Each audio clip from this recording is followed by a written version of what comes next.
Et l'ambition pour le district, c'est dû à un plan qu'on a mis en place que Claude Guerrier. Tu peux te lever quand même pour qu'on t'applaudisse, que voilà, tu as dû l'initier aussi.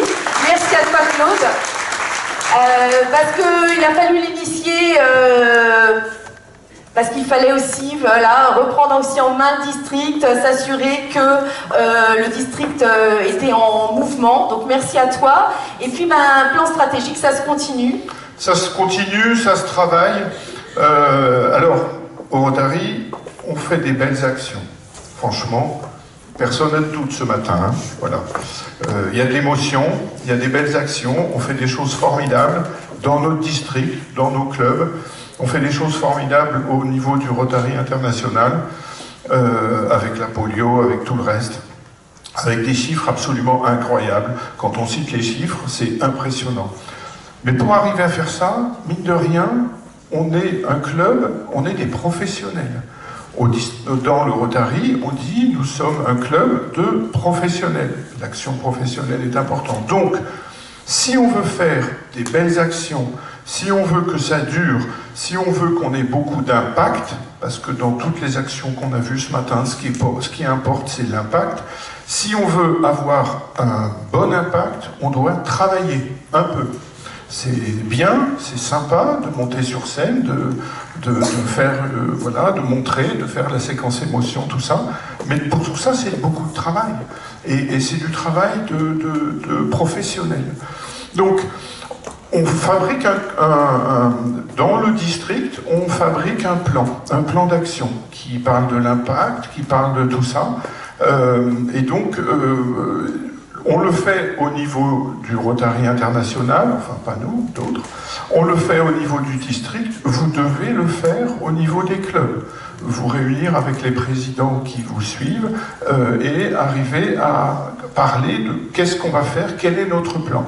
Donc au niveau de l'impact, il y a des partenariats. On a parlé ce matin de la charte de Carthage. On a signé devant vous, vous voyez, c'est de l'actualité, avec les meilleurs ouvriers de France.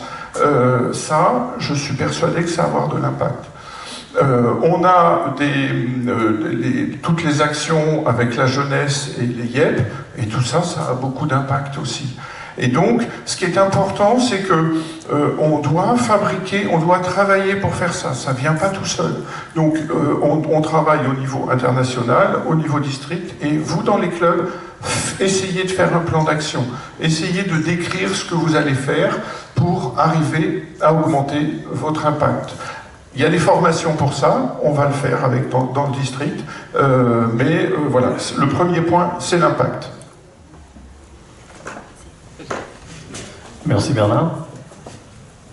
Donc, jeunesse et orientation, vous en a parlé, on va parler un petit peu de l'avenir. Pierre Dac disait qu'en fait les prévisions sont toujours difficiles, surtout quand elles concernent l'avenir, mais on a fait l'exercice de prospective et on a réussi à trouver quelques points de repère.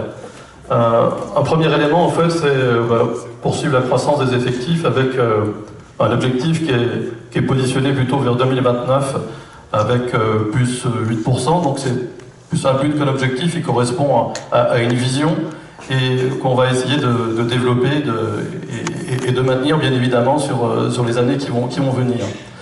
On a réfléchi à pas mal de choses, notamment en ce qui concerne deux axes, l'attractivité des clubs pour bien évidemment soutenir les clubs qui sont en difficulté, qui ont besoin de recruter et les aider, le district est là pour ça, mais aussi rendre les clubs attractifs pour recruter en fait des adhérents, c'est un premier axe. Et puis le deuxième, c'est la création de clubs avec une réflexion qui porte sur les types de clubs, des clubs thématiques par exemple. On sait déjà qu'on a des clubs qui ont leur signature, leur événement signature, mais on a réfléchi par exemple à innover avec des clubs dits corporate, en allant rencontrer des grandes entreprises et qui ont des gens qui sont prêts à faire du bénévolat, à s'engager, et puis à rechercher un partenariat, et puis également à étudier un petit peu le terrain du district, qui est vaste, 5 départements en plus, le Parisien plus l'Oise, et à nous rapprocher en fait d'élus de collectivités locales. Donc voilà des actes en fait, qui sont intéressants à travailler en s'appuyant sur des jeunes, sur les Rotaract, en essayant aussi de développer les Rotaract. Et puis, le dernier élément, c'est rechercher une diversité de clubs, que ce soit sur différentes caractéristiques des clubs. On le voit quand on fait des assemblées de district ou les séminaires, quand on a un panel qui voit cette diversité de composition, de recherche de recrutement, d'organisation, de modalités. Et donc, on cherche aussi une diversité de métiers, puisque, comme disait Bernard, on a un club de professionnels. Donc des gens qui savent monter des projets, des gens qui savent gérer un financement, des gens qui savent s'engager sur des constructions faites de nouvelles actions, eh bien c'est des profils qui sont intéressants. Que de micro, que de micro. Jeu de micro. Alors une fois qu'on a eu de l'impact, une fois qu'on a eu recruté, eh bien il faut encore nous améliorer. Et donc ça va passer d'abord par le recrutement et la fidélisation de nos membres, puisque... je vais juste reprendre un peu ce qu'a dit aussi Dominique, mais pour moi, l'effectif n'est pas un objectif, c'est juste le moyen pour pouvoir faire tout le reste et toutes les belles actions qu'on a présentées avant. Et donc, recrutement et fidélisation, ça va passer par suivre systématiquement les prospects. Il y a eu un grand programme international qui a été fait, puisque c'est un grand mal, on a énormément de contacts et on n'arrive pas à les convertir, et parfois on ne les appelle même pas. Et donc on a des nouveaux outils, on reviendra vers vous, qui ont été déployés sur ce sujet-là. Renforcer l'accueil et l'intégration des nouveaux membres, parce qu'on a nos petites habitudes, tous, à tous les niveaux. Et donc il y a des choses qu'il faut qu'on fasse et qu'on en prenne conscience. Et puis généraliser, il y avait eu une excellente initiative, là encore, sur l'année de Claude, qui avait été sur les cafés Rotary. On a décidé avec Isabelle en tout cas de relancer notamment avec 2 cafés Rotary qui seront déjà en virtuel au mois de juillet et au mois de septembre. Donc on vous donne en primeur l'information, et naturellement on pourra les faire aussi en présentiel comme ça se passait l'année dernière.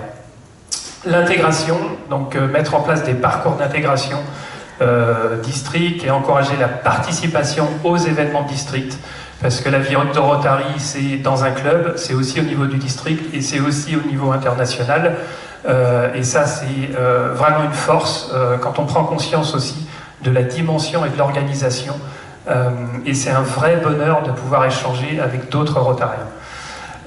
Et enfin la formation. Alors je pense que c'est Isabelle qui déteint de plus en plus, je sais pas, on a un élan de formation, donc on a vu, alors on a tous contribué, ou en grande partie en tout cas, aux organisations des séminaires de formation des présidents, des équipes de district, etc. On sent un vent en effet de renaissance et d'organisation un peu différente, parce qu'on a besoin d'être formé, pour notre organisation, mais parfois aussi à titre personnel, et ça, pour ça, encore une fois, le Rotary est une vraie force.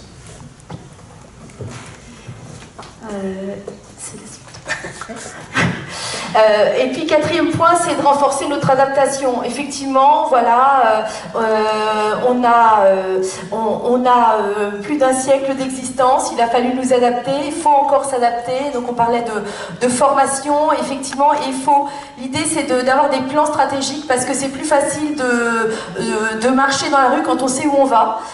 Et donc c'est un peu le même principe, c'est d'aider aussi les clubs à se structurer, parce que notre roue qui tourne tous les ans peut des fois faire des stop and go dans des bonnes idées qui vont s'arrêter. L'idée c'est justement que ce soit plus fluide et plus performant, et que ça ait plus d'impact, parce que si on lance des choses, qu'on les arrête tous les ans, ça peut être difficile. Donc on va vous aider là-dessus aussi. Ça peut vraiment être un plus, hein. C'est pas l'idée de suivre ce que vous faites, c'est vraiment que ça fonctionne mieux, parce qu'aussi quand on sait où on va, on parle mieux du Rotary, et on peut attirer à la fois plus de futurs Rotariens, mais aussi attirer des partenariats. La digitalisation, pourquoi on en parle? Évidemment, on est dans une informatisation quasiment totale. Je crois que la France, au niveau européen, en plus, c'est un très très bon élève à ce niveau-là. Et donc, évidemment, le Rotary aussi. Donc c'est important, on a déjà commencé, surtout s'il y a des difficultés, etc. Faites-nous signe, on montera aussi des formations là-dessus, mais c'est important parce que des fois vous avez du mal à remplir des thématiques, donc vous n'êtes pas au courant, vous ne recevez pas les invitations, etc. Et il y en a toujours. Donc voilà, ça c'est important parce qu'il faut vous approprier ces outils, mais et dites-vous que quand vous vous appropriez ces outils-là, ça vous sert aussi pour votre vie professionnelle et votre vie privée, parce que ce sont les mêmes et que ça, le Rotary, là aussi, peut vous apporter une aisance que vous n'avez pas forcément. Et le district est vraiment au service des clubs, j'y reviendrai tout à l'heure. Donc on va aussi faire deux choses, à la fois moderniser, mais surtout faire évoluer des outils. On a un site de district, il faut, voilà, on va un petit peu repenser les catégories, etc. Parce que c'est normal, au bout d'un temps, il faut toujours se poser la question, puis la repenser avec vous pour voir comment ce serait plus simple pour vous d'accéder à certains éléments, etc. Donc on va retravailler sur le site, on va retravailler aussi notre communication, et on va aussi faciliter l'accès aux informations. On en a beaucoup. 1 200 000 Rotariens dans le monde. Des messages du Rotary International, des messages de la région, des messages en fonction de vos missions et de vos responsabilités prises dans le club, des messages du district, des messages de certains responsables de commission. Ça fait beaucoup. Et donc on va retravailler, on a réfléchi aussi avec Marie-Wen sur les points com que fait le gouverneur pour essayer peut-être de mettre les liens essentiels pour que d'une page vous ayez accès, vous facilitez la tâche et trier pour vous ces informations. Donc voilà un petit peu notre ambition et on l'a mis collective parce qu'effectivement c'est à la fois beaucoup de travail, mais le district c'est nous, mais c'est vous aussi, vous faites partie du district.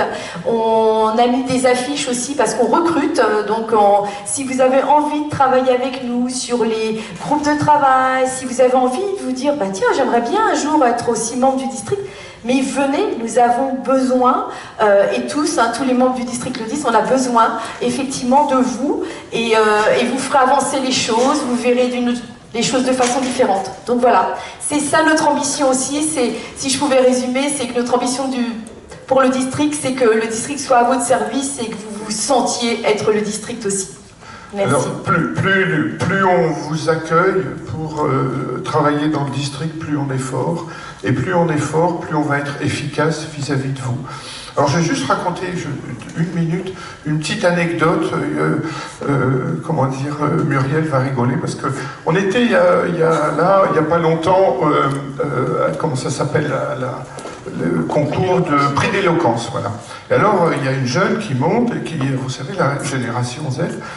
Alors, une jeune qui parle, etc., et puis qui dit « Oui, je suis révolté, il y a ça qui va pas, il y a ça qui va pas. » Ok. Puis au bout d'un moment, on pose des questions, nous. Alors, je ne peux plus m'empêcher, j'ai posé une question « Mais, et toi? Et toi? Tu t'engages? Qu'est-ce que tu fais ?» Alors, elle était un peu scotchée. Alors, elle avait beaucoup d'humour, du coup, c'est passé très bien, on a rigolé un coup. Elle a dit « Non, mais moi, je râle, mais je fais rien. » Ok. Et donc, à la fin, j'ai pas pu m'empêcher de leur raconter l'histoire du colibri. Je sais pas, vous connaissez tous l'histoire du colibri, non? C'est ce conte africain. Vous savez, il y a dans la savane, il y a l'éléphant, la girafe, le lion, ils sont tous là. Et puis, voilà, puis à un moment donné, il y a le feu. Le feu qui démarre. Alors, c'est la panique, il y a la fumée, il court partout et tout ça. Et puis, il y a le colibri qui se pointe, il se jette dans une petite flaque, hop, et puis avec ses petites ailes, hop, il balance 3 gouttes, il revient, il repart, il balance 3 gouttes.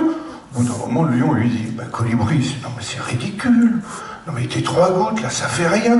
C'est juste, ça sert à rien. Un colibri, il réfléchit un coup, il dit, tu sais, Léon, moi, je sais pas.